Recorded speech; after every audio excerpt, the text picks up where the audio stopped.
Have you ever taken a video on your phone for a project and then exported it into Premiere Pro to edit, and once you download it to look at it again, it's brighter than the original video?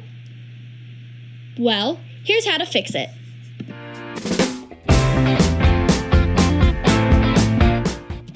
Go to the bin in the bottom left-hand corner where you upload your clips. Double-click on the clip you want to fix and go down to Modify Interpret Footage. Don't change anything except at the bottom, change it to Color Space Override. Then go to Rec next to it and change it to Rec 709. Make sure to do that to every single clip in the bin as well, so everything turns out the same. Piece your video back together and voila, you fixed it.